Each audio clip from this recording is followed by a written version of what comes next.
खंड हो जाता है। ठीक है, जैसे देखिएगा 6 गुना 1 बराबर कितना होगा रे 6। उसके बाद जो ना 2 गुना 3 बराबर कितना होगा 6। और कोई होगा जो जिसको गुना करने के बाद हमको 6 आता है 3 गुना 2 तो बात उतने पर हुआ, चाहे 3 गुना 2 कीजिए चाहे 2 गुना 3 कीजिए। तो इसका अपवर्तक होगा, पहला 1 होगा ना, दूसरा होगा 2, तीसरा होगा 3, चौथा होगा 4, नहीं 6 होगा, चौथा क्या होगा 6। इसका अपवर्तक ये हो गया, यानी कि 6 को 1 से गुना करेंगे तो 6 होगा। अगर 2 गुना 3 करते हैं चाहे 3 गुना 2 करते हैं तो तैयो 6 होगा ना। और उसके बाद 6 को 1 से गुना करते हैं तब पर भी 6। ये इसका क्या हो गया, ये अपवर्तक यानी गुणनखंड क्या हो गया गुणनखंड। हाँ, आप देखो 20 के सभी अपवर्तकों को लिखें। किसका अपवर्तक लिखने के लिए कहता है बुआ 20 का अपवर्तक लिखने के लिए कहता है। तो 20 का अपवर्तक कैसे लिखेगा, तो जैसे हम 6 का अपवर्तक आपको बताए हैं वैसे ना 20 का अपवर्तक लिखिएगा।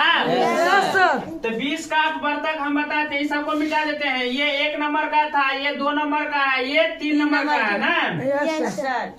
आप देखिए हम चलते हैं 4 नंबर वाले पर। 4 नंबर में कहता है 20 के सभी अपवर्तकों को लिखें। आप देखिए 20 का अपवर्तक कौन कौन होगा, 5 गुना 4 होगा, पहले 4 गुना 5 कीजिए ना। उसके बाद अब क्या होगा 10 गुना 2 ना।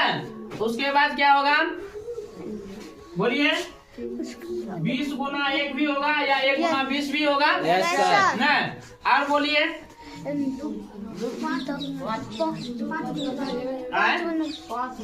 हाँ तो 5 गुना 2, 5 गुना 2 नहीं होगा, 5 गुना 2 नहीं होगा क्योंकि 5 गुना 10 होता है। हमको 20 का अपवर्तक निकालना है ना।